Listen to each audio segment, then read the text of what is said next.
about this one, that was the one that we did in 2002, that really relates to the main campus, or the mountain campus.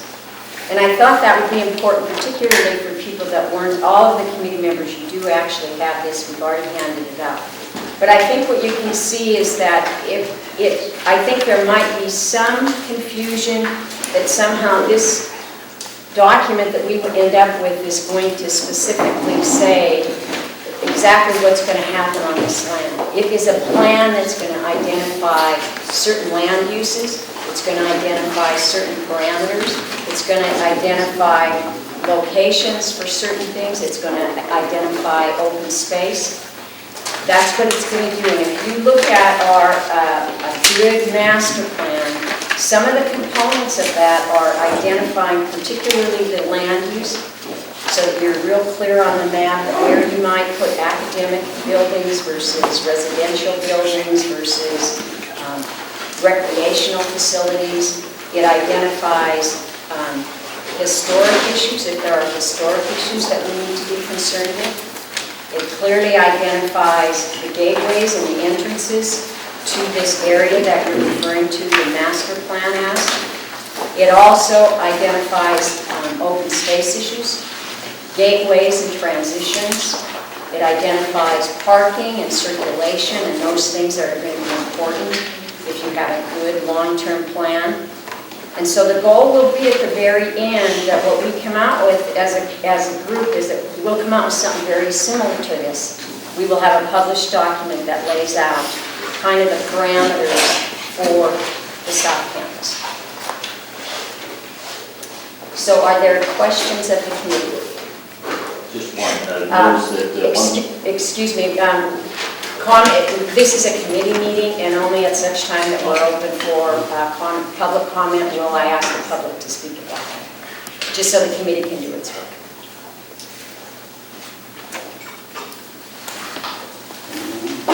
Questions? Committee members? One question. The master plan references strategic goals, and you have strategic plans on the website as well? Yes, they are. They all are there. Okay.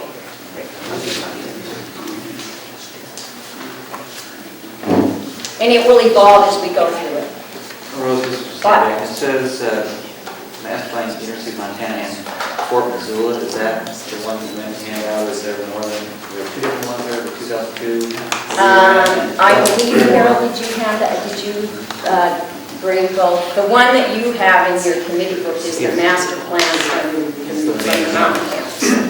Some of the copies that were here today may also be the Fort Missoula. It was primarily used to give an example of a master plan. So people, I've had some people ask me, what is a master plan? And sometimes I get the opportunity to see one, it makes more sense to you.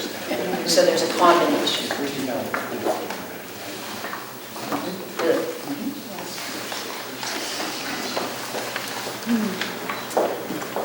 Are there other questions? I would want to introduce Chuck Mays, who is he is serving, as I mentioned, as alternate today for Jim O'Day, who also had to be in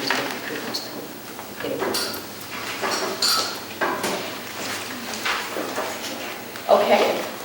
Well, one of the things as we look at our processes that we've agreed that we're going to do is it's critically important, one, that they understand the history, and then secondly, to understand all the current uses.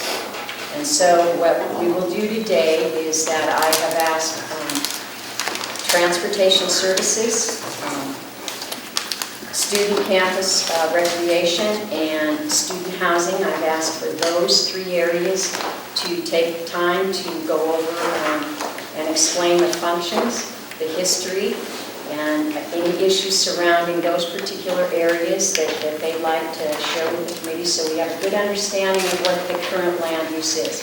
I've asked them to maybe for 15 to 20 minutes if they would kind of go over those issues and speak to the areas that they represent, and then we would open it up for committee questions.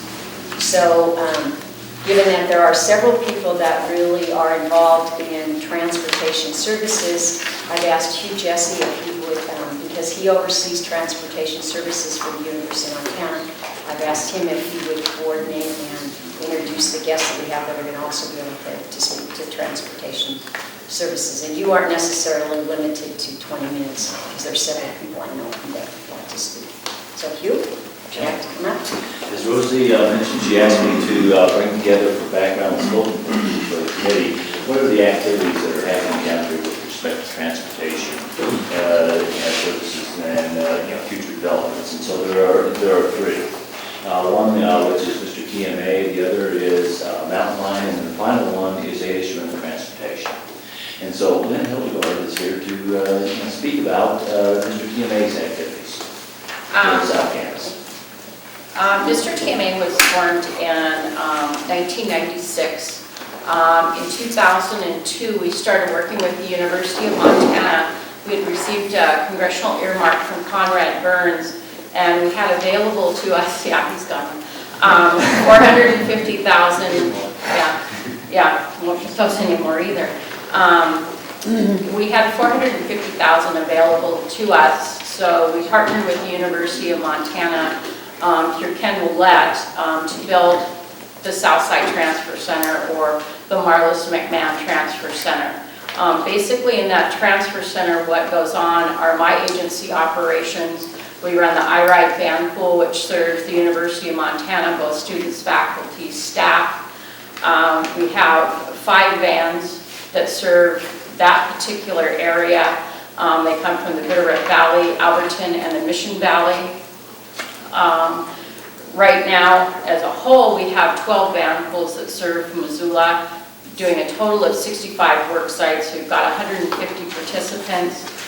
We've got a waiting list of 4 more groups that would like to start van pools to ease the congestion coming into Missoula. Since inception, that program has saved over 232,000 trips into Missoula. We've saved almost 18 million miles of people not traveling into Missoula. And we've seen a reduction of almost 554 tons of emissions not being emitted into our airshed. We also have a free carpool matching website on our website. You can use it to set up a carpool. You can use it for day trips. A student, if they need to get home to Helena, can go on there and say that they're looking for this ride, and it will give them an instantaneous match if there's one in there, or it will keep in contact with them to let them know if they still need the ride. We also, to support our activities, have a school outreach coordinator. She goes around to all the area schools, K through 12, and talks to them about alternative modes of transportation. She does this through very interactive presentations. We've got a board game similar to Monopoly. She's got a play, I guess you could call it, based on 20 Go Scruff, where of course the people that are carpooling, van pooling, riding transit get across the bridge where the people driving along don't. She also has a puppet show where wildlife talks to the Wizard of the Mountain about the impact traffic has on their environment. We've got one for science schools or science classes where they test the air around the school when the parents are dropping the students off, and then maybe later during recess when that's not happening, so they can see the impact of having their parents drive them alone to school.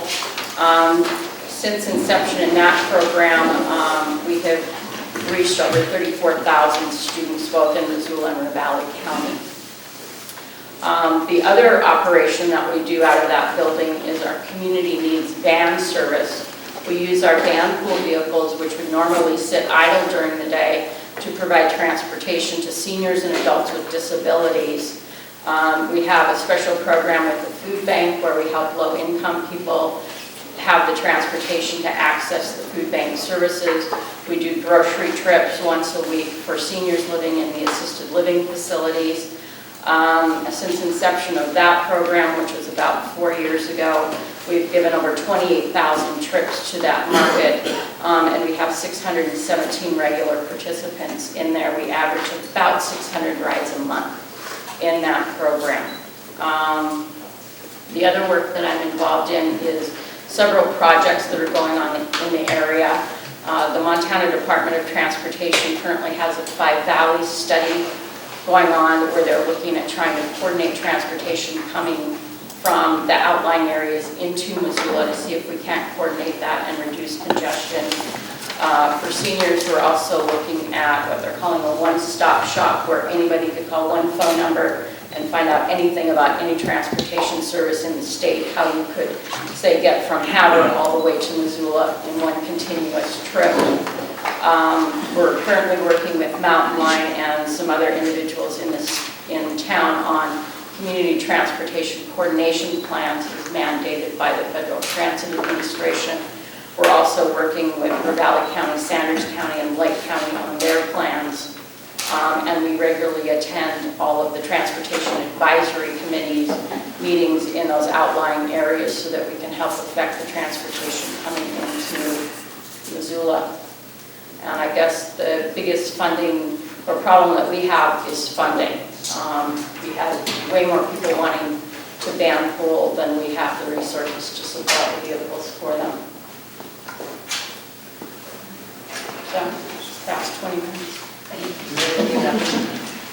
Questions for Lynn? Gary? Where is this building?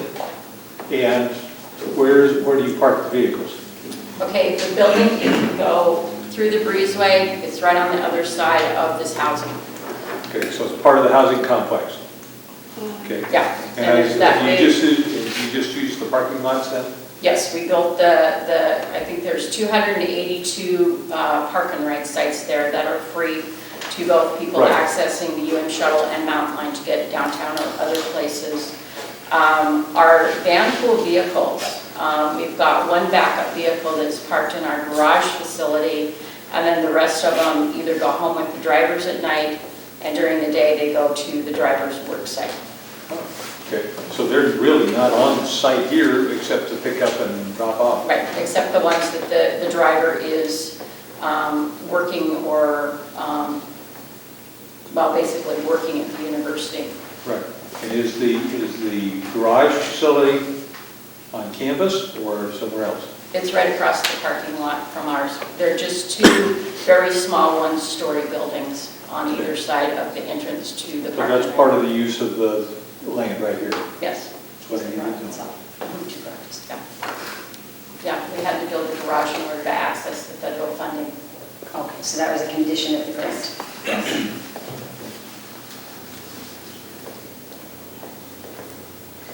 Other questions? I have a question on that. You mentioned a number like 450,000 in the beginning. Yes. Is that renewable or is that a one-time thing? No, it was a one-time earmark. The original amount was $752,000. We used about $256,000 of it to buy our first 9 15-passenger vans. Used $450,000 of it to partner with the university on that site. And then we used the remainder to purchase 4 minivans here in the last couple of months. So that grant, you basically have to expend those earmarks within 3 years. So what is your annual budget, operating budget? Our annual operating for the whole program is about $215,000 Annually. And does any portion of that come from the university? Yes, the university gives us $9,000 in matching funds. On an annual basis? Yes.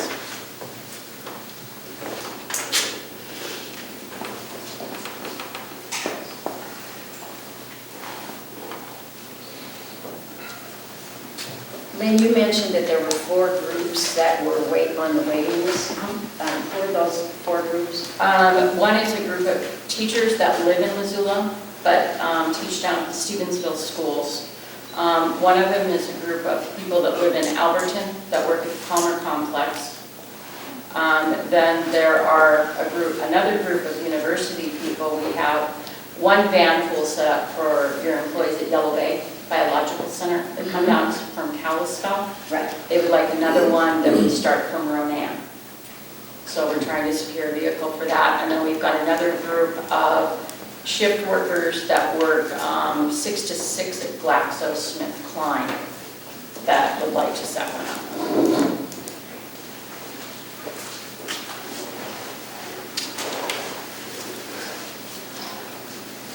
And I have one other question. What were the conditions of the grant relative to, if for some reason the garage or something like that was stolen? What if long-term that would happen? I'm sorry. I mean, who has ownership of the facility? Well, it's convoluted.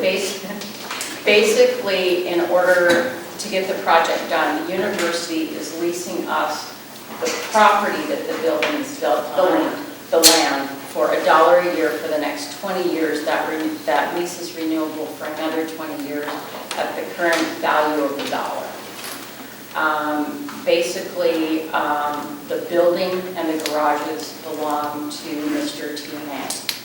So if, for example, in the lease, it does say that if Mr. TMA were to be dissolved or whatever, the university would have the right to buy on a prorated basis. You could pay the FTA off, that $450,000, and then you could have complete ownership.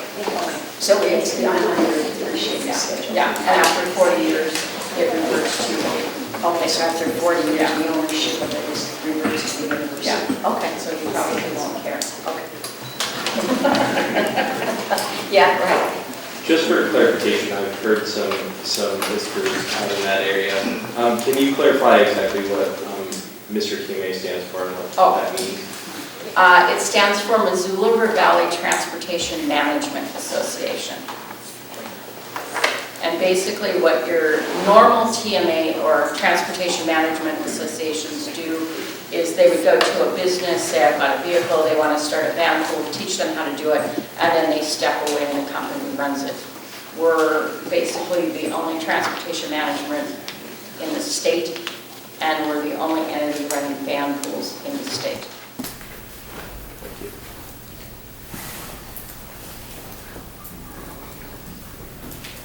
Other questions for Lynn? Yeah, here, Lynn, Bob? so you got some grants, got stuff going, it's a great program. What was the long-term, I mean, is it a long-term kind of projection goal in terms of funding, sustaining? The majority of our funding comes through the Montana Department of Transportation, through one of their federal grant programs. Mike Presson, the Office of Planning and Grants, also funds through congestion mitigation, air quality funds, the van pool program. So August we will be around for 10 years. The program is very successful. It's doubled in the last year and a half. So I don't see any reason that it wouldn't exist. Man, how do you renew your vans? If, they turn over so often, you probably put a lot of mileage on them. Actually, those 9 that we bought back in 2002 will come up on their useful life in July of '07. So we can either get them through the Transportation of our Montana Department of Transportation 5311 program, 5310 program, or they're looking to see if we can use some of our congestion mitigation air quality money, or we can seek another earmark. But you don't have any kind of a reserve that's set aside to try to replenish them on some kind of a cycle? Well, we do have a reserve. We just would prefer not to use it for that purpose. The way fuel prices fluctuate and, that sort of thing.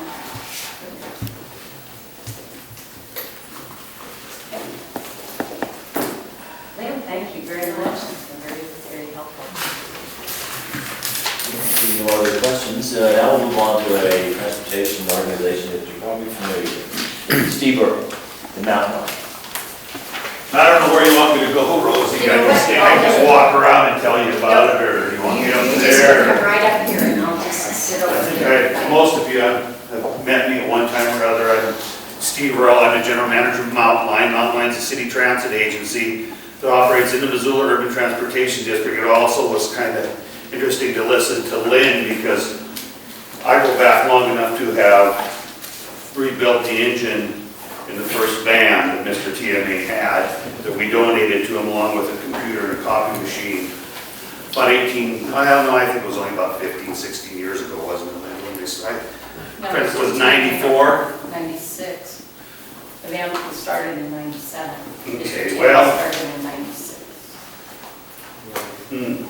My memory's not as good as I thought it was. Either way, I remember the yellow van and the screwed-on handles for people to get in and off and have them go off on people.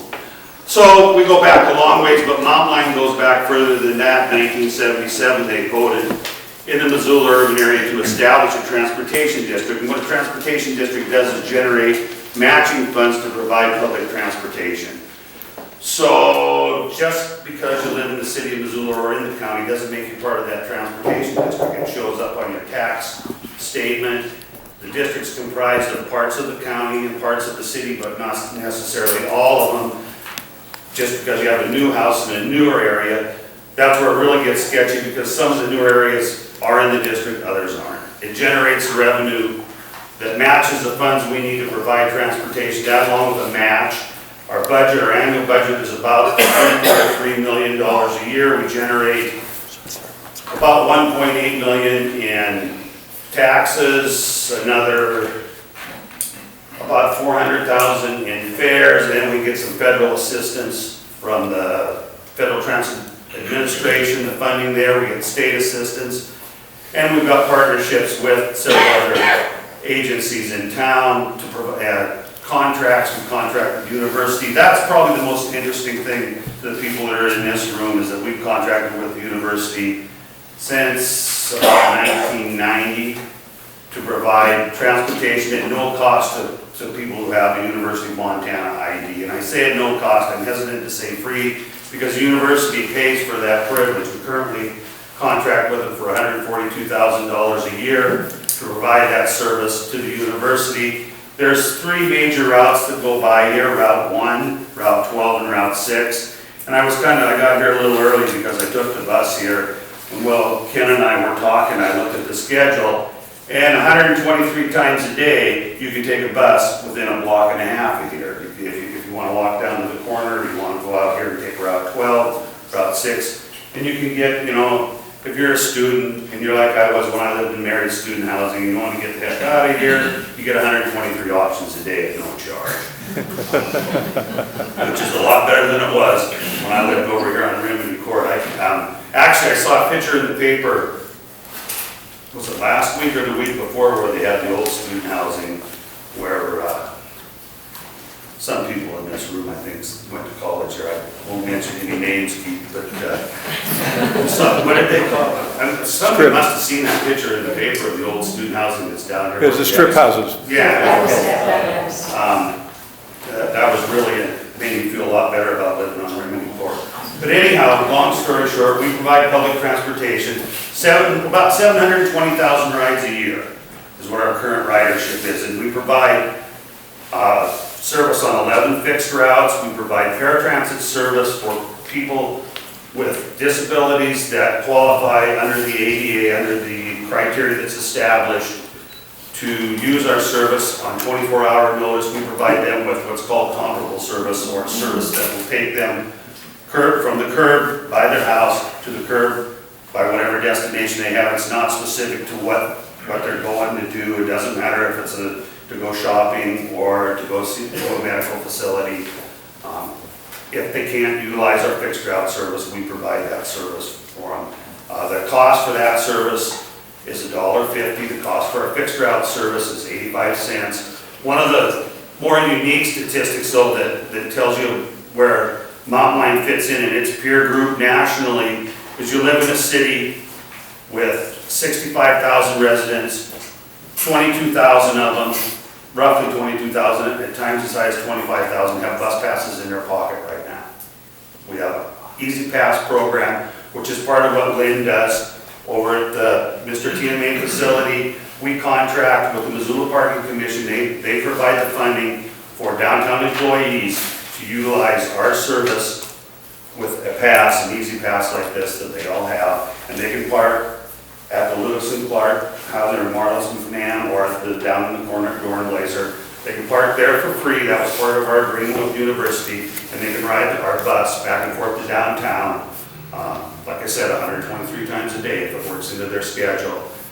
It's a great partnership between the parking commission. It's an unusual partnership in that typically parking commissions don't worry about too much more than parking spots and collecting the revenue from that and building more parking spots. And in Missoula, we have a really good partnership all the way around with ASUM, with Mr. TMA, with Missoula in Motion to establish a TDM, Transportation Demand Management effort that works really, really well. We can't end what's happening, the traffic. What we're trying to do is slow down the growth a little bit. Our relationship with the university, and I jotted, let me look at my notes just to make sure I covered, some of the specifics. The big one, of course, is the contract, the availability of services. We're in the process right now of renegotiating, and actually, I think we're pretty much done looking at the services we've agreed to provide the university with services for the next 3 years. It'll be at no expense. We'll pull Simon on here just like we always have. We're looking at some things in the future.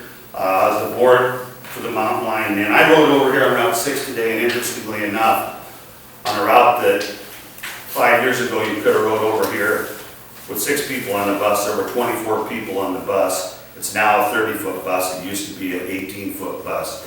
It was packed, and it's not a route I typically take. I usually don't tell the people at the mall this, but I usually park at the mall and then ride into town from there. I kind of had to do a reverse commute to get over here this afternoon. And it's packed. Those of you that ride the bus know what I'm talking about. If you don't give it a shot sometime, you give it a shot once a week, you'll see that you can work it into your schedule. But now I'm losing my train of thought here. Where was I? I was going to tell you about what we're going to do in the future and the board's priorities. The number one priority that the board has established, and everything takes money. I think Lynn kind of alluded to that. You have to find partnerships somewhere. The board has established a priority to create a new route out on Expressway that goes out to North Reserve Street where there's a lot of service industry, a lot of people that can't get back and forth to work, particularly in the motel industry out there, on out Expressway to the new DirecTV facility, and not as much to that, but to the housing around there. There's 2 huge housing complexes that are now part of the Missoula Urban Transportation District. Great major trip generators, that's what we refer to them as. That's a place where you can go get a whole bunch of people on the bus at once, get them to where they want to go, and be as efficient as possible. Create some inventory. There are inventory right now, system-wide, is probably utilized at about 60%, so there's still room for some improvement. That route would go further on out to the airport, provide scheduled fixed route service to the airport. Right now, if you want to ride the bus to the airport, it works fairly well with a few little problems.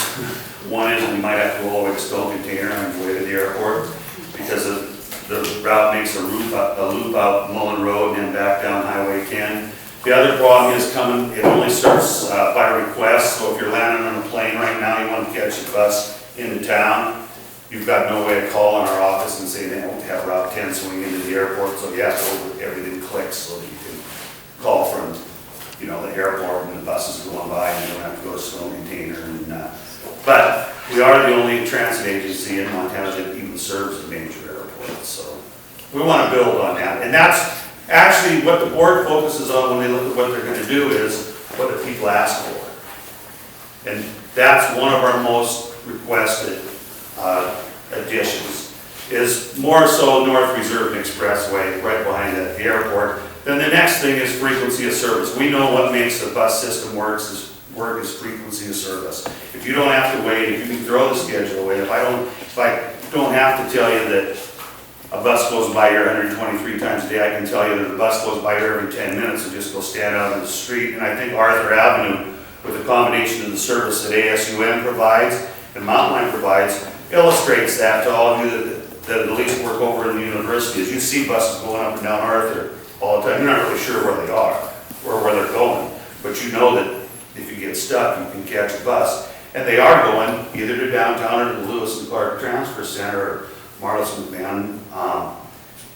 And then from there, they go somewhere else, and you can hook up and go somewhere else. You can take a van down to Bitterroot, you can take a bus over to the mall. So Frequency of service is a big thing, and that's the next thing that the board has decided to focus on, is increasing midday service and frequency of service, particularly once again on Route 6 and 2.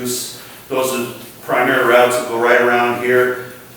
Last January, they voted to increase the service on Route 6 and 2, and we changed it from hourly service all day long to half-hour service, and from half-hour service peak, which is 7 in the morning till 9 in the morning, 3 in the afternoon till 6 in the evening, changed that from half-hour to 15-minute service. That was because the buses were full all the time. Unfortunately, we created a monster. They're still full all the time.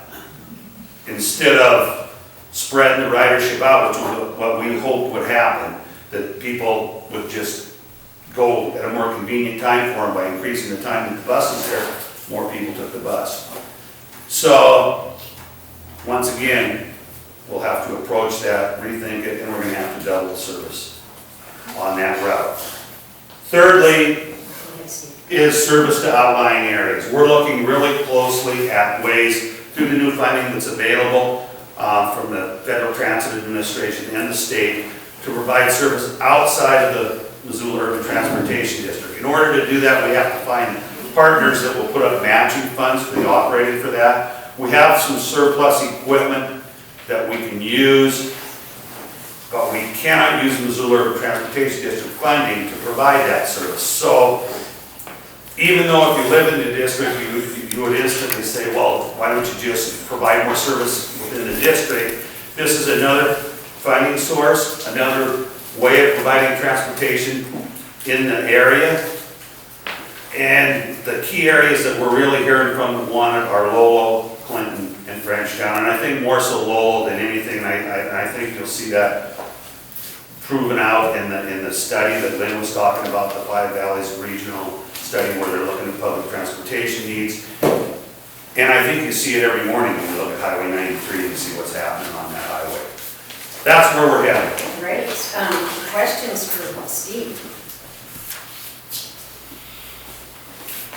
No. Bob, no question? Keith, come on, somebody shoot something at me. That was I have pretty one fast. question. You talked a little bit about the fact that this parking lot is used for downtown as well. What is the ridership for downtown? I mean, how many spots are you, is it successful? What's the? In my mind, I don't believe that it is successful. I don't know actual data. All I know is that every time I go somewhere, I holler at people and I say, get over there and use it because you're gonna lose it. It's like anything else. Okay. And downtown employees, but if I was the person that owned a business downtown and I had 2 employees and they both parked there and took the bus, that would be tremendously successful to me, because that's 2 parking spots in front of my store that are vacant where customers can park. So, that's what I know. See, My you grant. said that the 25,000 people have easy passes. Is that including the folks who have Gris cards? Yes, that is. But still, it's an outstanding statistic per capita. So a good percentage of that makes up the card. Yeah, yeah. Well, that and the county, all the county employees, we have a contract with the county where county employees can ride at no charge. We have a county with the city where city employees can ride at no charge. The Easy Pass alone is about 5,000 employees. So when you start to, like I said, it grows, it varies. I won't take that, I get into a long-winded answer, sorry. Mike? Do you know the percent of your travelers that ride bikes? Yeah, actually, I have riders. We have pretty modern fare boxes that track all of that information. I don't know right off the top of my head how many ride bikes. All I do is look at increases in trends and things like that. Unfortunately, I don't memorize all of the numbers like that. But yeah, there's plenty of them. Great, thanks. Thank you very much. Thank you. After those 2 services, there are a few gaps and there were some opportunities for enhancing the transportation between campus and some outlying areas that we have. And so ASUM stepped up and put together an organization called ASUM Transportation to transfer people from off-campus sites to campus, and Director of that is Nancy.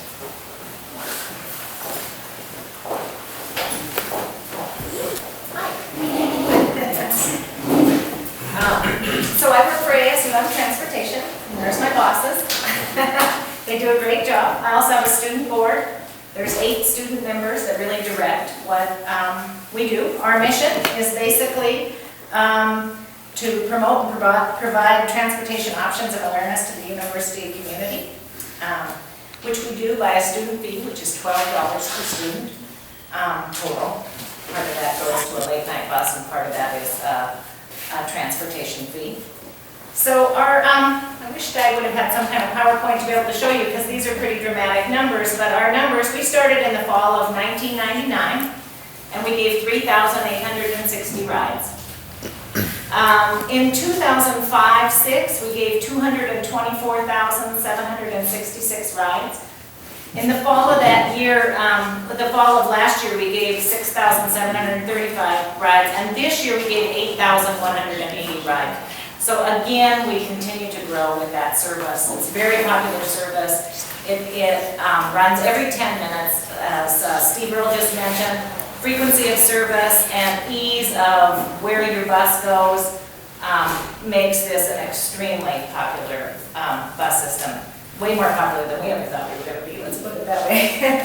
We bought a little bus, we thought that's all we'll ever need. Now we have 2 35-foot buses, 2 30-foot buses, and 22-foot bus. So, pollution savings, we saved we don't have a cumulative number, but just last year we saved 8,914 pounds of carbon monoxide from going into the air, just from the number of rides that we gave on our bus service. We have some other great statistics on pollution savings, and I'd be glad to leave this here for those of you that are interested. But we don't think that's the only thing that that's exciting. The other exciting part is, what was it, Don Simmons was saying as I walked in the door, at 1:30 right now, you can find parking space on campus. At 11 o'clock in the morning, you can find a parking space on campus. Granted, it's not the parking space that is right next to the building, but along Campus Drive, way back in the corner, there now is parking space that there never used to be at 11 o'clock in the morning. So we reduced congestion by at least 750 cars a day. That grows. That was with last year's numbers divided in half, so we've definitely reduced that. We feel that we're an economic value because students now have more money in their pockets. If they're not spending money on a car, they have more discretionary funds to go back into the Missoula community and to keep paying for their education. So we have a social value. People can get on the park and ride, and they actually, if you'll notice, if you get on our buses, they're jam-packed. You meet your neighbor. You're very close to your neighbor. And you usually ride about the same time every day, and you start to meet people. And it's really one thing that's really important in keeping people in school, is that they don't feel isolated and they have a way to meet each other. And this is a great place for people to do that. We also think we're a great recruitment and education value. We help UM have an environmentally sensitive image. We give UM an urban feel to those students that come from smaller communities outside of Missoula. It's the first chance that they've ever gotten on a bus that's not a school bus. So we feel that we add value to Lewis and Clark housing because we make it a very popular place to be. You don't have to have a car if you live here. And we hope that this teaches students that when they leave the university that they will understand that transit is an option for them and that they will continue to use transit as they go on in their lives. So, what else do we do? Well, we took bike head counts. We find that we have over 5,000 bicyclists coming to campus. Actually, on April 2003, on a cold, rainy day, we counted just coming to campus, not coming and going. We had 5,461 bicyclists. We counted 6,343 pedestrians. That's a lot of people coming to campus by some other way than driving. I take that back. Let me correct that last figure. That was bikes and pedestrians. So I apologize on that. We've initiated, so people say bikes, you know, those bicycles that run out in front of us or that are going too fast on sidewalks. So we started a campaign along with public safety and with student affairs to start what we're calling a bike ambassador program. We have 2 people out talking. We found that signs don't work, laws don't work. It's hard to catch those guys on the bike. So we have people out there that are bicyclists talking to bicyclists to try and educate them.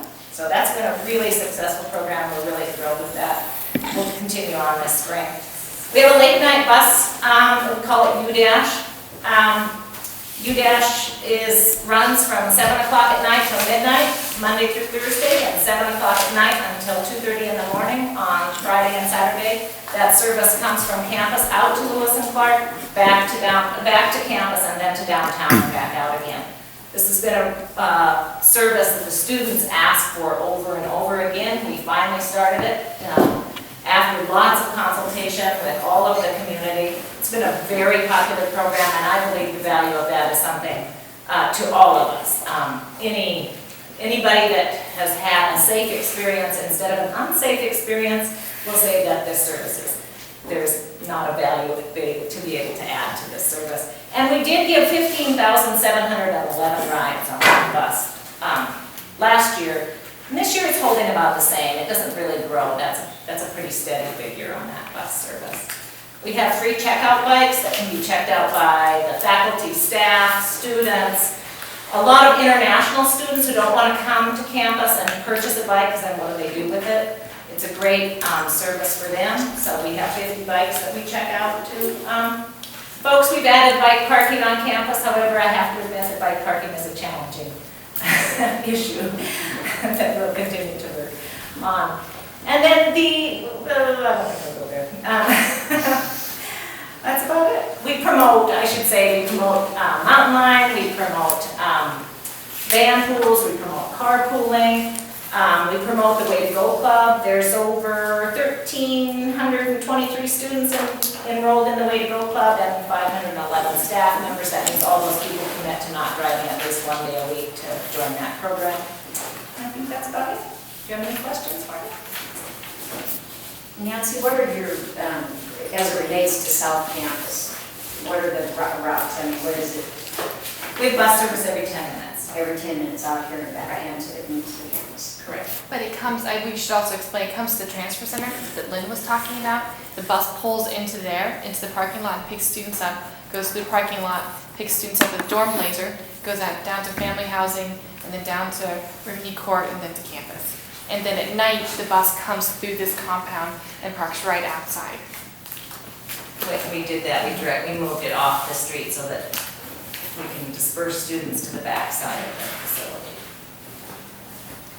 Are all your buses, I've seen the biodiesel bus, are they all biodiesel? Yep, we're running on, actually, at this time of year, it's 5% blend, but we get it up to 20% as soon as weather changes. Nancy, does the $12 student fee now cover your operating expense, or still other revenues that from the university? That's our budget. It covers everything, so all running the whole system is done out to $12. We are seeking a fee increase this year, a substantial fee increase this year.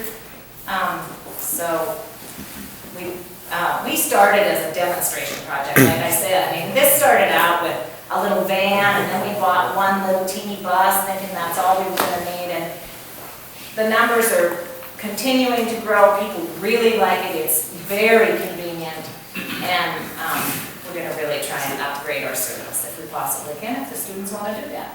So is it 12 a semester or 12? It's 12 a semester. Yeah, 12, so it's 24 for the year. Yes. I have a question. You said that the popularity of it may be growing. Your current use of the South Campus includes the parking lot right here and your North End Laser.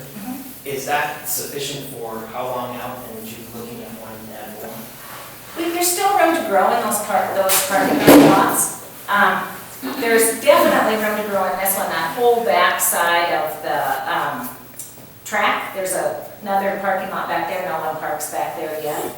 On our East Broadway park and ride lot, which we also serve, there's a lot out there. There's a ton of room to grow out there. However, that service has tripled this year over last year was the first year we had that service, and this year that's tripled. On East Broadway. On East Broadway. And we have bus service to East Broadway every 15 minutes. Yes, where are the buses stored? Over in the compound on campus. Facility Outside. services. Out in the cold. It's challenging. Steve? We'd like a bus. Tying this into the South Campus Master Plan, do you have a contractual agreement or a lease with the university for the use of the land at all, or is it just a year-to-year sort of thing? I mean, like we talked with Mr. TMA, 20-year lease and 20-year renewal factor there. Do you have dibs on the land, so to speak, for X amount of time? We do not run the parking. Part of the program, we just run the bus service. Jim Lunke's in charge of, public safety is in charge of the parking portion of that service. And one of the things, Steve, that's a good point that I raised. One of the things we're looking at is getting all the easements and those kinds of things, and I added to my list any leases or those kinds of things, because I think that any kind of contractual arrangement that would relatively. Steve, still here, does the campus have an agreement with Mountain Lion? Yes. Yeah, Not for use, not the use of the land per se. It's more the routes and what they'll do, but I'll get that as well. We do have a contract. Just in summary, in all three of these, though, it sounds to me like all three of them are dependent upon that parking on South Campus land. That's part of the picture for each one of these groups. And so whether they have a contract or not, that's part of it. And then, and just like yours, you may have a route, and Mountain Lion may have a route. And then in terms of the other one, they actually have a building on the land. But you're all dependent upon, for space anyway, for the parking here, and then access through the various paved routes that we have. Is that correct? Yeah. Okay. About the parking lot for the cars to park and take these rides, correct? Yeah, and they're all dependent upon that. So that, in our thinking, needs to be part of the picture. If you're going to have transportation services from here, we have to be really cognizant of the fact that that has to be maintained for all of these kinds of services. If that continues, yeah. Mike? Well, I'm going to kind of take off a bit on Perry's comment.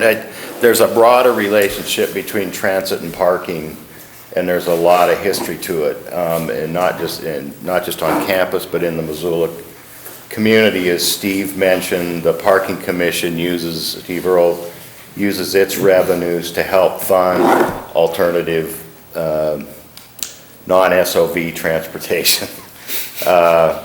At any rate, single occupant vehicle single occupant vehicle. It was a V. I'll try and be more clear. Yeah, and in fact, the university, the parking problem that was present in the university area back in the 80s, because I remember working on this, the residential parking permit program, which came down, forced the university and enabled the university to begin raising its parking fees to discourage car traffic onto campus, and I know they've used a lot of that revenue. I think that's what pays for your contract with Mountain Lion. I think it probably helped start up ASUM and build some of these other facilities too, so that the parking management is a very key component, I think, and part of your transportation picture.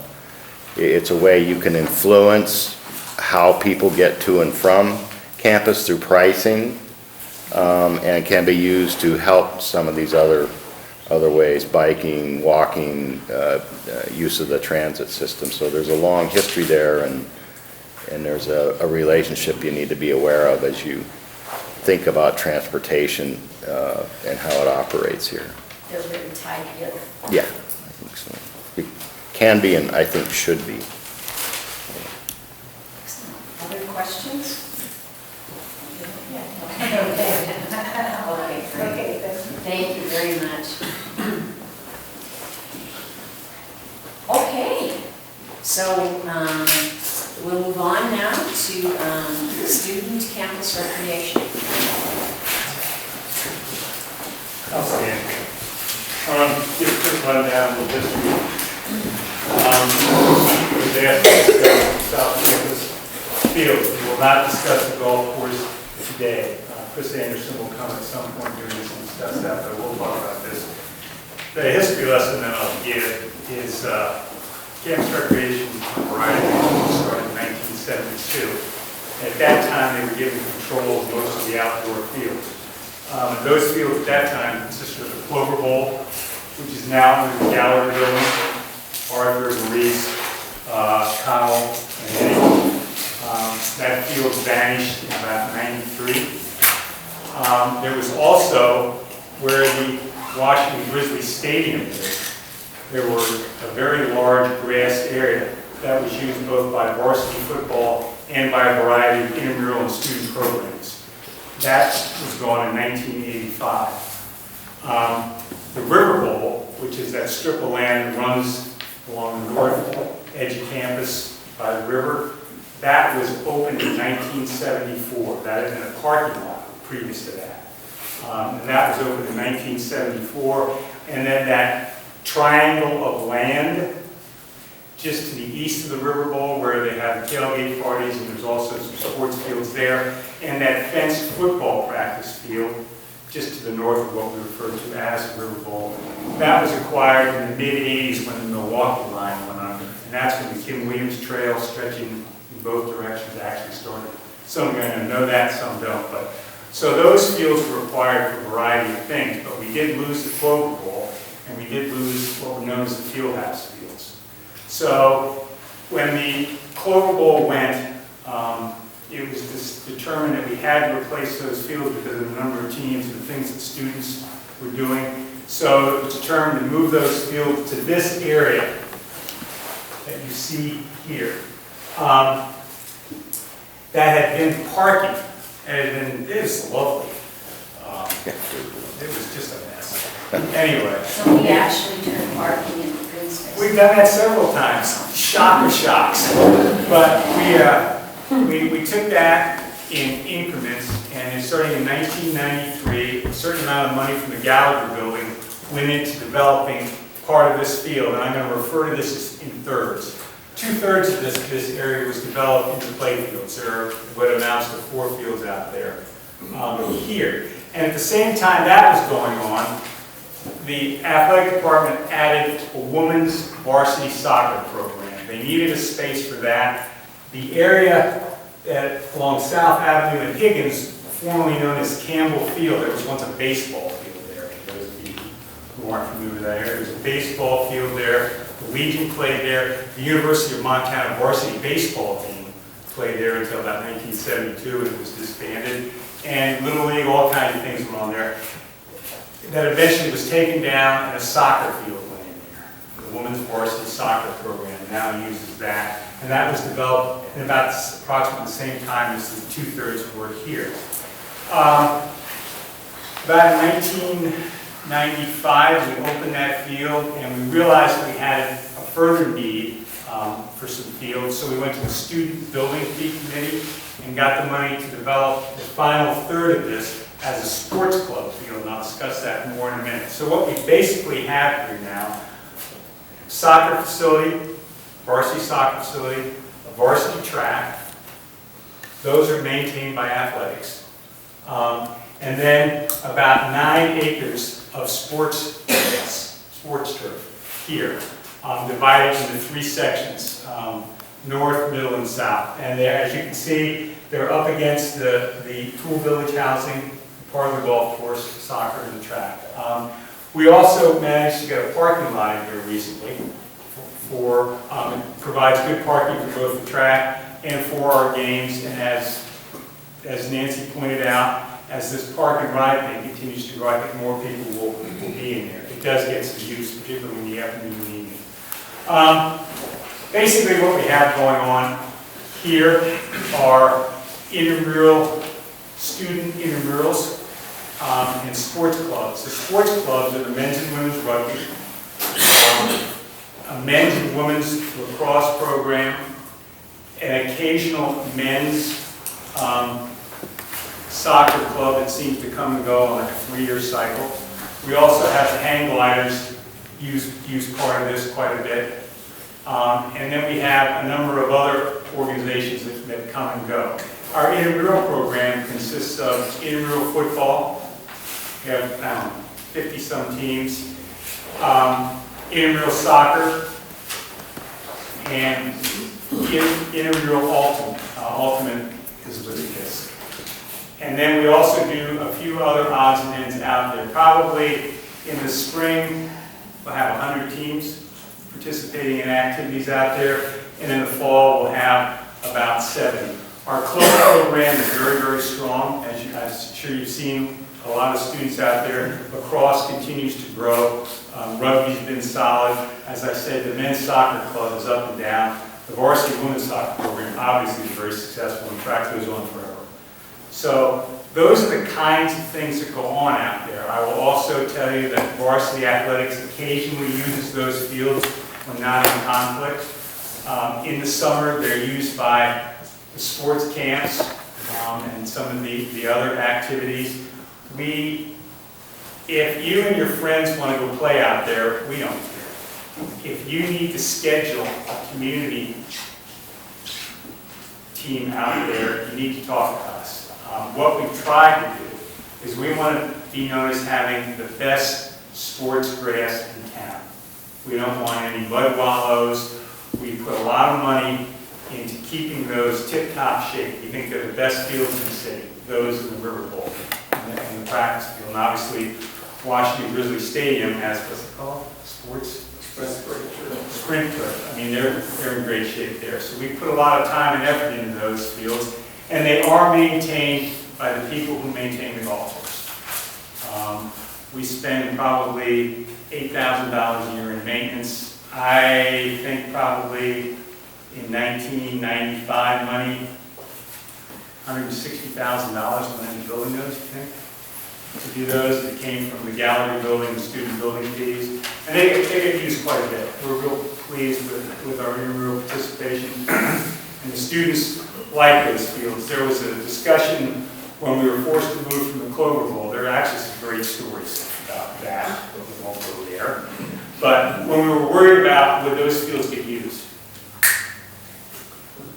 they've not been a problem. I mean, now with the park and ride, the students ride from campus to there on the buses, they jog out there, they ride their bikes. A lot of students live off campus, so it's just not an issue. Those fields are just not an issue. So I'll answer any questions. Yeah, would you say it's been a net gain or loss in terms of student recreation areas, in terms of, because I mean, it seems to me things have kind of shifted from the main campus out to here, but do you have any sense of the acreage, and is it comparable, increase, decrease? I feel like I lost the Clover Bowl. My wife feels like I lost the Clover Bowl. Yeah, okay. Your fault. Still hasn't forgiven me. Yeah. But I think on the whole, it's been a gain, and it's been a gain for a couple of reasons. This is a big chunk of land, 9 acres. So we can do lacrosse and rugby and a whole bunch of things at the same time we're doing ultimate. We've got 8 fields out there. So, and more importantly, for those of you who remember, the highest and the lowest point on our campus was in the Clover Bowl. That had gone downhill quite a bit. It was going to cost several $100,000 just to try and fix it. We didn't have that money. So we actually got a much better designed facility than we lost. I mean, emotionally, it was a big hit, but it just, a 20-year-old, it's what they know, how come they're likely right out there. So the cachet of the Clover Bowl is something that, Keith and Caroline talk about, and remember, and some of the other folks, some of you people out there, but our students just like it out there. And the other nice thing, they're not a prettier sight than out there on a fall or a spring evening. I mean, the view out there is superb. So it's really, I think we came out ahead. I really do. You hate losing something like that, especially when it's got that emotion to it, in terms of the actual layout. And we get more participation. It just seems like that's gonna be something to be a real important part of this.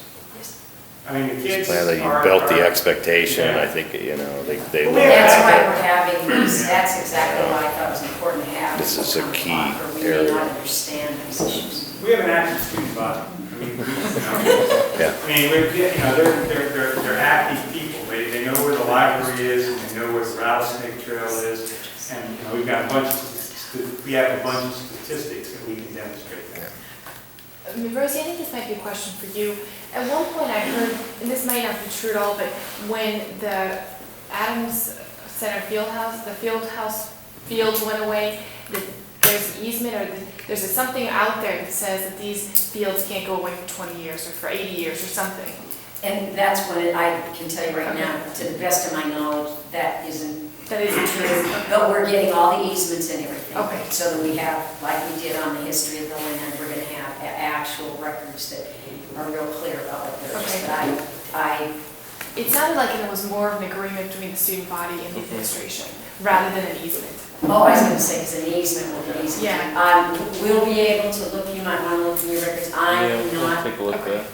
I'm not familiar with that, but that certainly doesn't mean that there couldn't have been something. And is this when the Grizzly Stadium was built? Yeah, yeah. We can look at that. Yeah, we can look, I don't know, but we'll certainly look. And Okay. I'd ask that you do the same. Absolutely. Mr. Marks.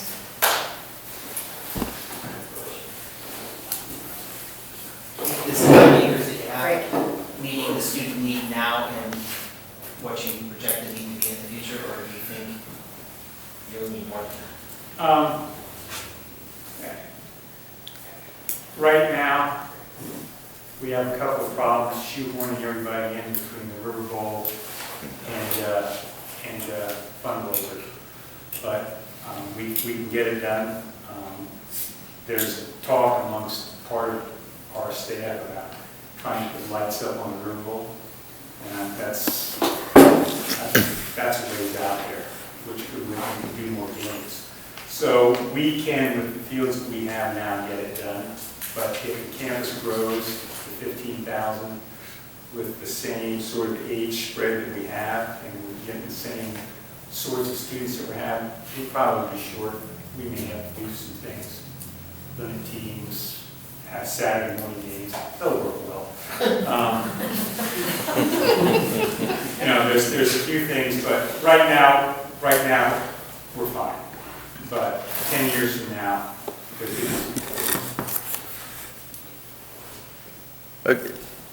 Mike? Of all the, so there's like we heard earlier, there's like 200 acres about, of which, it's total, and 60's on the mountainside. So Right. there's 140 down here, and between the recreation and the golf course, I mean, I'd be curious to know approximately what the land uses are by acreage in terms of recreation versus housing versus parking versus, I don't know if the GI, yeah, how much is, asphalt? we're just where we're starting from. I don't know if the GIS could Yeah, oh yeah. run that out, or. And well, that's something we can do. I don't see that as a problem at all. Thank you. Thanks. Good point. Thanks, Keith. For a starting point. Ron? We gotta be looking at it next year. Student housing. Rather than go through the long history of housing since 1923 at the university, I have a handout there that has not only a mission statement, but gives you some detail about the housing operation on campus. And again, this is the campus-based student housing. It does not include the great houses that are associated with the campus, but they do not come under our purview. Nor does it include any of the houses that are on the 5th and 6th Street corridor that the university has been acquiring over the period of our acquisition. That again is under the purview of our operation in residence life. I think if you look at the history of campus-based housing, 2 or 3 things strike you. Number one is our housing increases with enrollment. And that makes sense. Also, the community and what's happening in the Missoula community, and that can affect us. It can affect us in terms of the growth of the community or policies, for example, that are enacted that govern the community. And finally, the thing that affects our growth many times is the university's strategic plan. And the best example I can give you as to what one of those examples would be is the Lewis and Clark Village. About 7 or 8 years ago, I think the university, part of its strategic plan was to grow our graduate programs and grow them by I think, correct me if my number's wrong, to 1,500 graduate students. Well, we looked at our housing inventory, and we obviously did not have the type of facilities, housing facilities, for single graduate students. For students with dependents, married students, we certainly have the university villages, we have residence halls, but we really didn't have graduate single student type housing facilities. That and the growth that we were experiencing at the campus during those period was the genesis of the Lewis and Clark Village. So those three things, I think, affect us a great deal in terms of what we're going to do with campus-based housing. It's interesting as we went through the process of planning and working with the Lewis and Clark neighborhood particularly, the attitudes were all over the board from community. You know, some people felt we should house all 14,000 students on campus and then put a fence around it, to those students or those community members that felt we probably should let the free market handle the housing situation in Missoula Valley, because in fact some people felt that we have an unfair advantage because they're in the business, they're the private sector, they have to pay taxes, we don't. So what we've tried to do is work within somewhat of that framework. And you know, there's always that, not my backyard, I understand you need it. I think one of the successes of Lewis and Clark has been working with the Lewis and Clark community neighborhood, because many of the things that aren't really apparent to you as you look at this facility are a direct result of our partnership with the Lewis and Clark neighborhood community. For example, we have a berm that's on South Hayes. That's there because people across the street in Lewis and Clark neighborhood were concerned that students come in late at night and park, the lights are going to be in their bedroom. You'll notice that all of the active areas face towards the center of this complex, where the sleeping areas, study areas are on the outside. Again, to mitigate noise. Some of the neighborhood from South Hills had a concern they didn't want to look down on this brightly lit, what they thought might look like a parking lot. So as you look around at the lighting, this lamp lighting, this low intensity, it's shoebox type lighting that brings the light down, that makes it still an attractive sight from the South Hills. So we've tried a partnership with the neighborhoods as we came into this and be good neighbors. I think the other thing that's many times a misconception is when we build something, we have to pay for it. We're an auxiliary. We do not get tax dollars. We have to sell bonds to build facility, and we have to pay those back over a period of years, just like you would on your home as a mortgage. And not only do we have to pay for the bonds, we have to generate our operational costs. We also have to generate any capital funds that we would use to improve our facilities, enhance, remodel, and so forth. So we really, in that sense, run much like the private sector.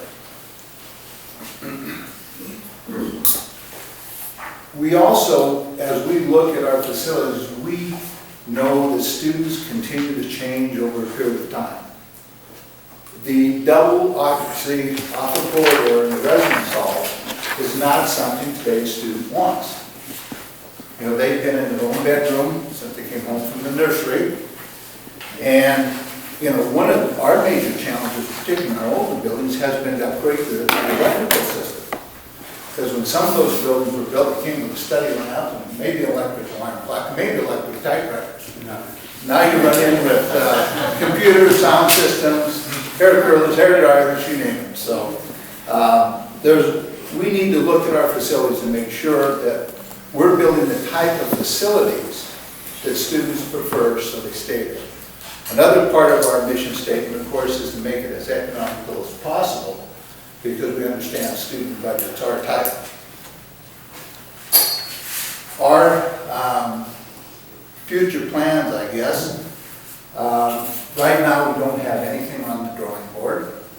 The things in our future plans that will affect us is obviously student demand and what type of housing we have, our ability to finance it, to build it, because again, we have to sell bonds. We're not going to get a grant from the state, I'm sure, and our ability to pay those back, because it is a long-term 20, 25-year bond, and so when we make a decision, we're not only committing today's students to repayment of that, we're probably talking about the next generation of students who are going to have to continue to pay for those facilities.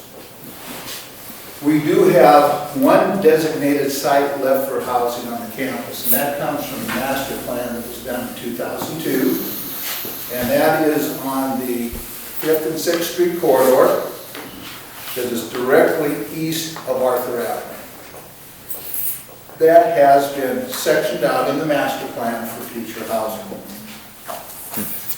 Quite honestly, it's not necessarily a good site, and it's not a good site for this reason. There's a lot of question about how the transportation will work around the 5th and 6th Street corridor when that is developed.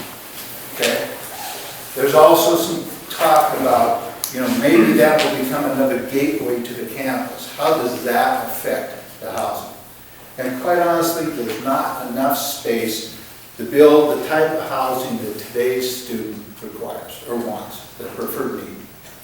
Yes, you can put a residence halls up there perhaps, but then you have a parking issue. I don't know if that's the style of housing. I personally believe it's not the style of housing students want. I think in the future you will see similar villages, small communities such as Lewis and Clark being built. That's what students want today. Okay? And they want the amenities, high-speed computer technology connections. They want space, living space. Many of them like furnished, such as Lewis and Clark is, and they're utility-based, so it's a turnkey system. They come in, they accessorize it, they personalize it, they pay one bill a month, and they're done. So I think that may, at least if I was to make some predictions, I think that is the way it will continue, at least in the near future. We do have some challenges. One of those, obviously, is always the financial. We have spent about $43 million on housing since 1993. I believe it was our first bond issue of the recent group. We have some older facilities that need to begin some extensive renovation. And, of course, we'll have to respond to enrollment and university type strategic plans in the future. And we have a programmatic concern as well. We think, and the statistics bear out, particularly for new students, the freshman students, those students who live in residence halls their first year, a number of things happen. They do well academically. They do better than any cohort of freshmen, except those who live home with mom and dad. The second thing is they become more involved in the co-curricular activities of the campus, and they tend to be retained in greater numbers. That's the reason for our freshman residency requirement. We want to get them off to a good start, and we want to graduate them through our housing as well as through the university. Interestingly, the group that does poorest are the men who live in fraternities their first year, and that's no surprise either. I mean, freshmen need some structure, some program to help them get going, and we try to do that. And I know our Greek system has changed quite a bit, and they're attempting to follow into that niche and buy into that, particularly for second semester freshmen. So that's, I think, where we're going. I don't think I missed anything I planned to talk about, but I'm certainly willing to answer any questions you might have. Questions for Do you have any statistics on whether they do better in the residency halls as far as their grades, their academics, or in a village like this? No, we don't, because they're looking at freshmen. There's a national study, 500,000 freshmen leave. And that's the only group consistently across the country that are required to live in some type of housing facility. And those are traditionally residence halls. So I don't have those statistics. We house about, just so you know, and it varies a little bit, but about 32 to 3,400 people on an annual basis, and a lot of that's dependent on, particularly in university villages, how many single parents or how many children, so dependents really skew that number. But we house about 26.5% of our total student body, just a number. Harry? Okay, I've got a couple of questions, Ron. So first, how many units do you have right in here? And they're occupied by about approximately how many There's people? 196 apartments. Yeah, And there's capacity of 462. And correct me if I'm wrong, Rita, we're about a 455, 456 today. okay, so you've got 450 people housed here. And if you just look at the family housing or whatever you call it, just across here a ways and then down to the end of south, roughly, what have you got in there? There are 578 apartments that vary in size from studio to 4-bedroom. Okay. And I presume that the food services things are not part of you, or are they? You've got to be at a link anyway. Yeah, we're very close together, they're not linked. The students who live here as well in University Village are not required to take a meal plan. Right. We try to encourage them to use the commuter plan, and that's the reason that Markle Parkland Dining Services developed that plan to make it easily accessible, a good plan for those students who live in these villages. Do you want to describe what the commuter plan is? The commuter plan is really kind of a prepaid debit card, so to speak. You put X number of dollars on, you get it if you buy in some bulk, you get some discount and you use it at reduced cost, or the meal costs are reduced because you're on the commuter plan at various dining facilities throughout the campus. I guess where I'm going with this is if we ended up planning for some academic facilities out here, and at the same time you ended up with the potential of increasing beyond this fairly large number of people you house out here right now, would we be also envisioning some kind of food service, whether it is the Markle Parkle operation or leases to private concessionaires out here? I've talked about this very issue of Markle Parkland the past week. There's a couple of things that we looked at, in fact, when we developed Tool Village, and that was a small C-store, convenience store, because we know particularly with families, we were looking at, to buy something basic. There was quite a response from the community about that was unfair competition, so we moved away from that. The president had us within a week to move away from that. I think as this campus, the South Campus develops, there are all of those potential. Depending on what, for example, if this becomes a large research area or area where there's a lot of conferencing because of academic purpose, maybe we need some type of, many campuses have it, a conference housing where you house maybe 30 to 50 people, and that's reserved for people who come to conferences, and there's dining services, food services. Imagine then, and the students either saying, I'm going to come to class out here, and I'm going to be here at noon or something like that, and there's nothing here.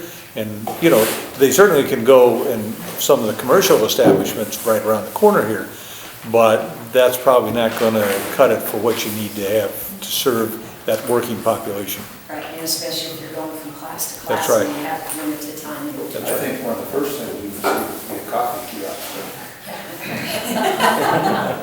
I don't know, we got lots of people that make that stuff, so. I don't know. Yeah. Mike? Let me just check this out, and I would not be suggesting this by any stretch of the imagination, but what if this let's suppose, hypothetical, the recommendation was to develop the campus master plan in a way that it involved removing the housing. You would have to be, your bonds would have to be paid off, your revenue would have to be compensated. Was that That's correct? Because you're bonded out for, what, 40 years or?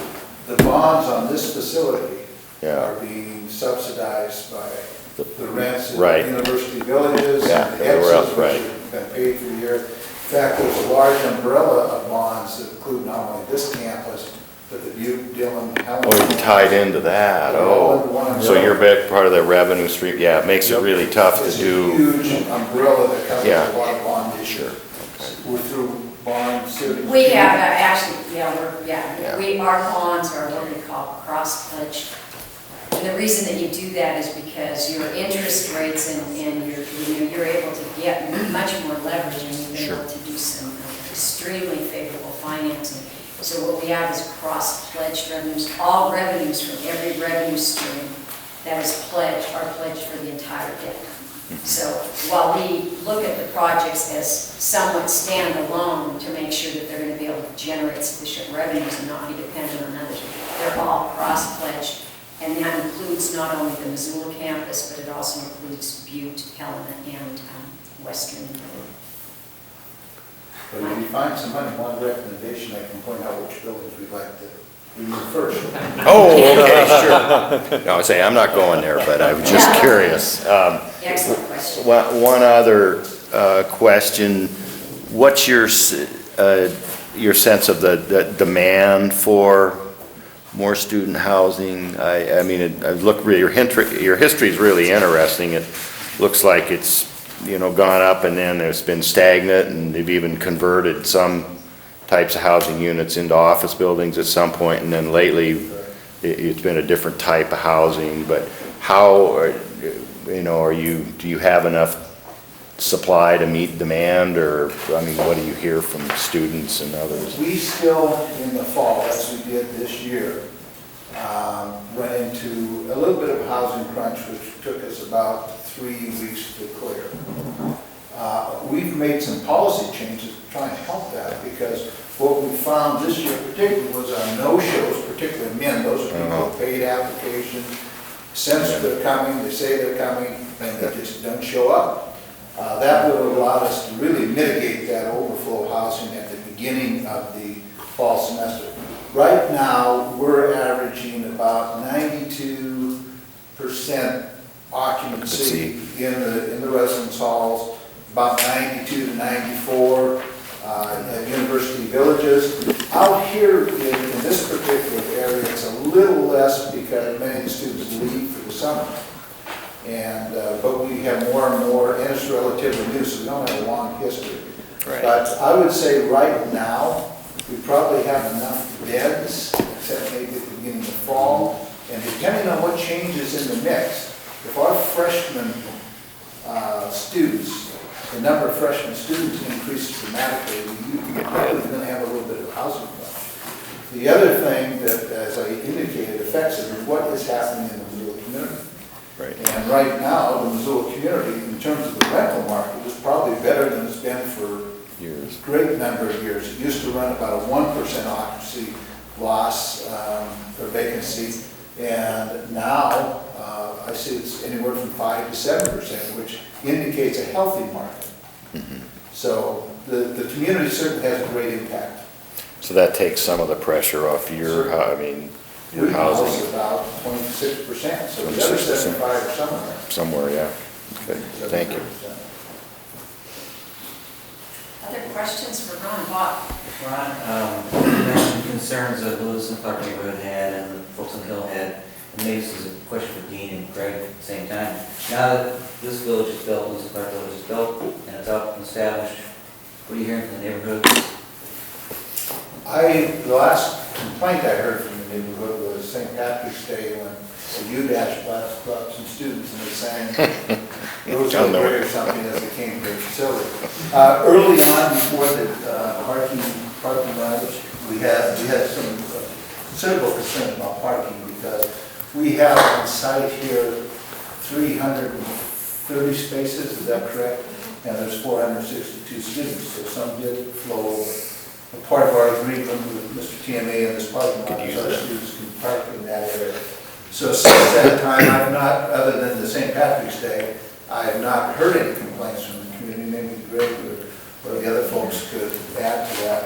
Yeah, why don't folks from the neighborhood councils, if you I just live 2 blocks from off of Benton on the Parker Drive, and I think this facility has been an outstanding neighbor. I mean, I really haven't seen, sometimes leaving at peak times with the traffic on Higgins, I don't know if that's all I contributed to here, but very little impact. It's surprisingly so from my perspective. So And that was one of the major concerns at the time, was,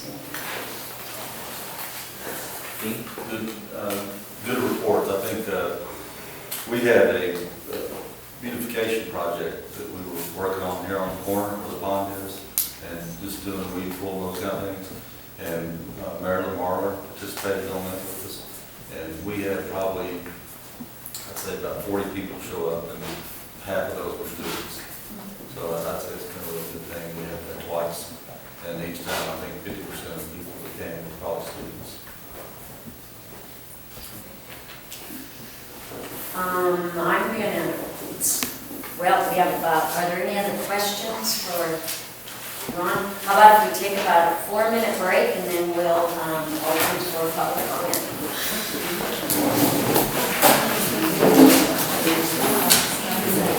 I figured if they were having problems, I'd be here down at City Hall Yeah. about Oh, somebody yeah. coming out there. We need a residential parking permit.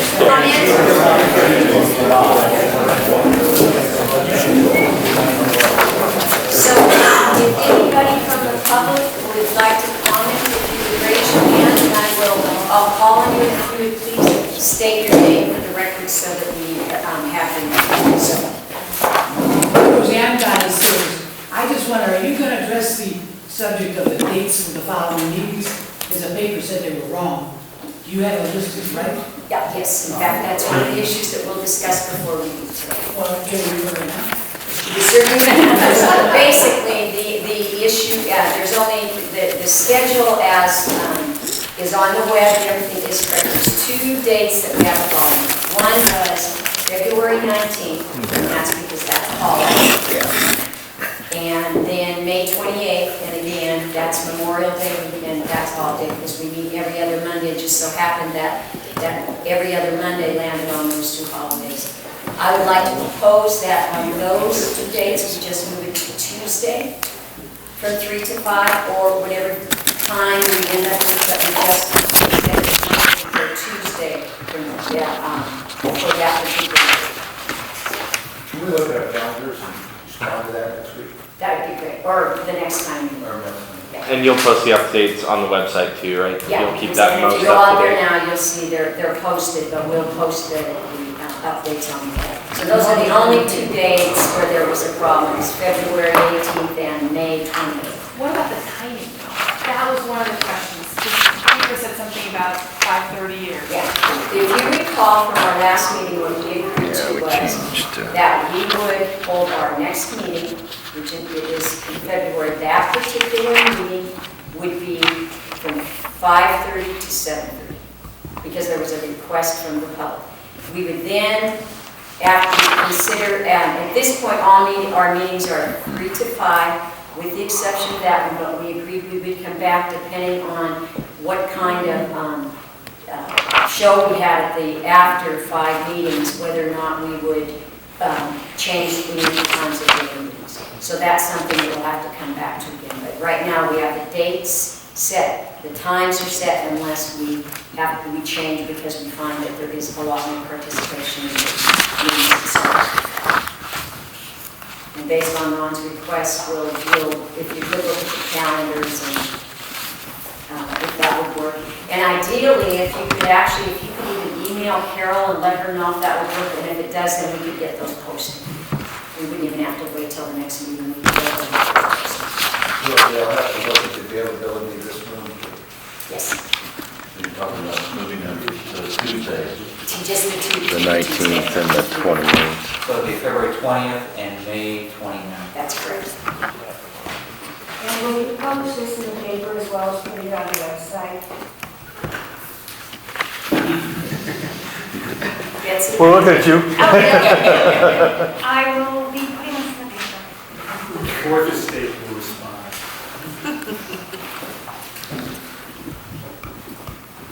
Other public comments? Yes, Well, I was wondering if anybody. please state your name. Oh, excuse me, That's Cindy okay. Cohn. I was wondering, is in all your statistics of the growth of the university, is anybody taking into consideration that we don't have as many kids being born, we don't have as many kids in grade school, or into high school, meaning that do we need this campus to grow? Or should we leave it as it is because the population is dropping off of that? Is anybody considering that? Absolutely. One of the things that we do consider, and we can have someone come and speak to that, is we're very, very familiar with the population and the high school graduates in Montana. Anyway, that is going to go down for a period of time. Projections are going to come back up, not only in Montana, but in the nation. But again, I just want to go back to what we talked about last meeting. Expansion of campus isn't just growth in students. There's lots of other kinds of activities that occur that require us to do some things differently. But we very definitely, that's critical. Rosie, could I just comment on that? Yes, absolutely. And the decrease, the first decrease is in Montana. The rest of the nation is mostly growing still on younger people, but Montana is going down. But the proportion of students graduating from high school to come to university is going up nationwide. So you take a fewer number of people, but a larger proportion of that, and you probably don't have a declining population.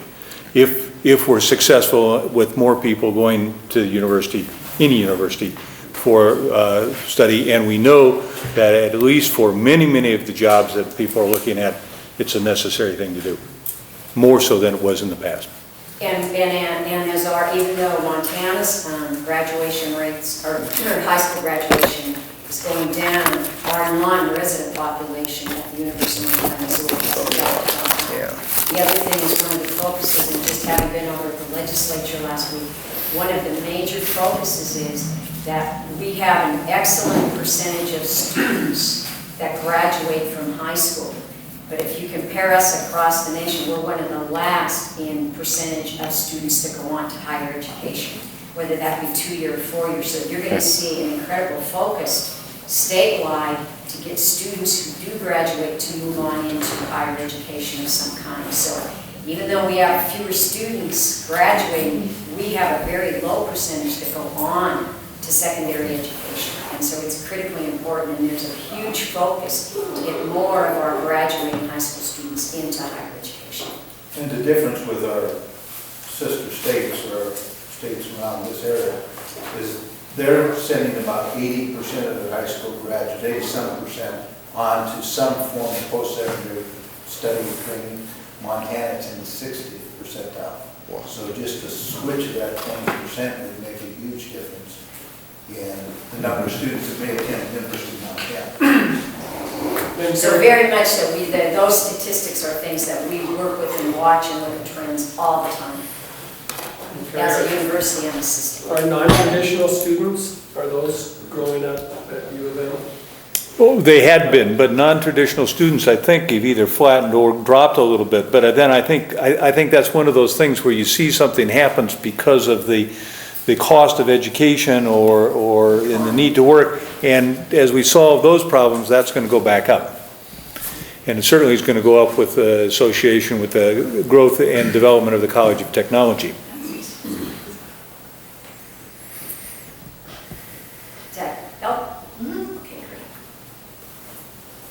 Yeah, I'm Jerry Ballas. I'm a neighborhood rep, and I live right across the street from this facility and have done so since 1972. So I think I've got a little bit of history. I'm also your council representative for this area, so I'm following this process with a great deal of interest from a community aspect of it. And one of the things of caution I want to make, I'm going to try to attend every one if my employer will agree to that.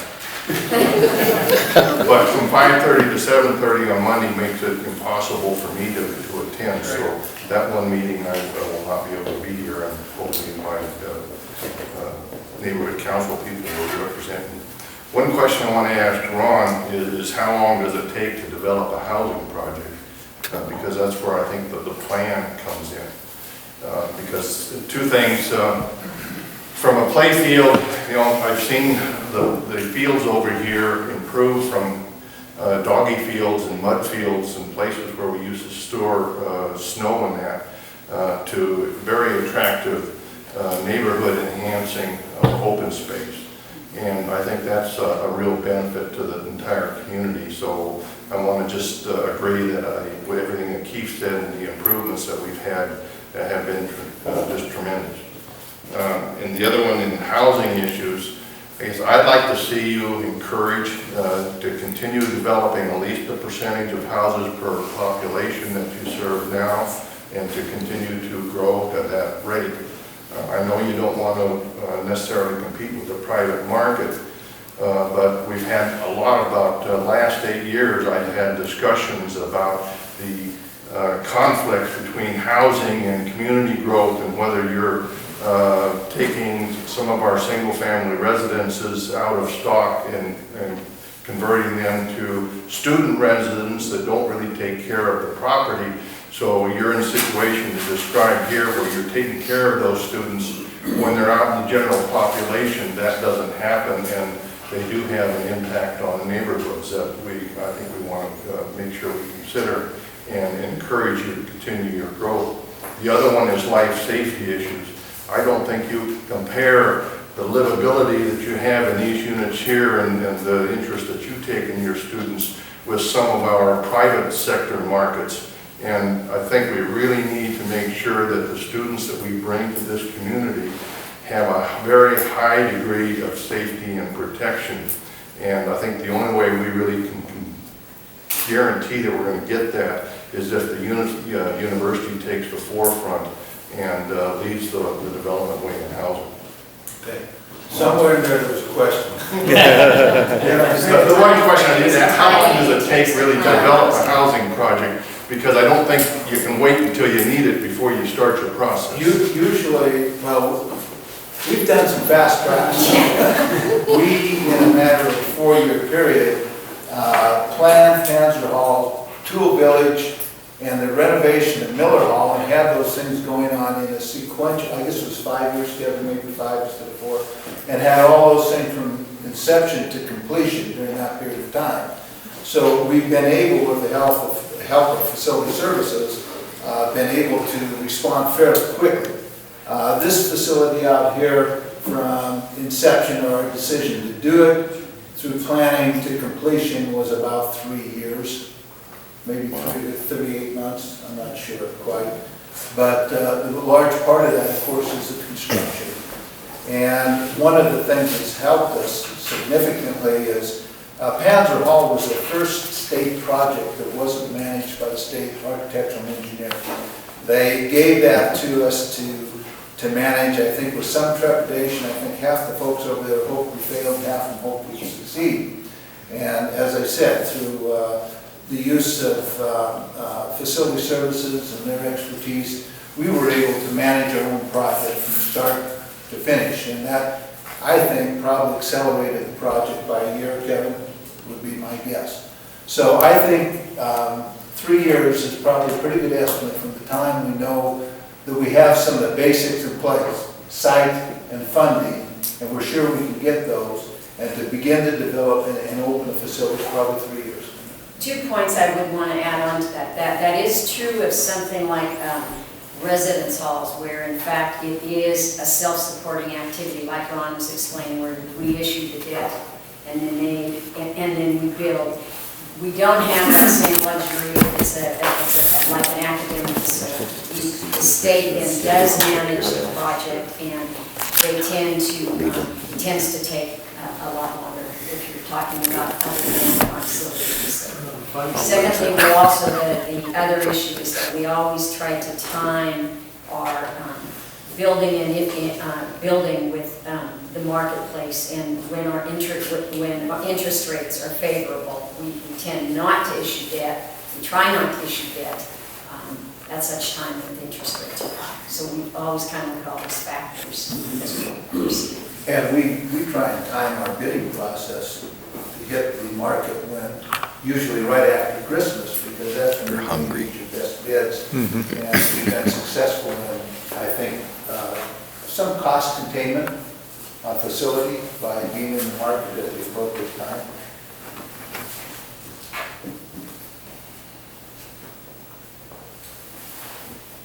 Any other public comment? Well, great, we're finished 5 minutes early. Good. So our next meeting, Carol? Yeah. February 5th?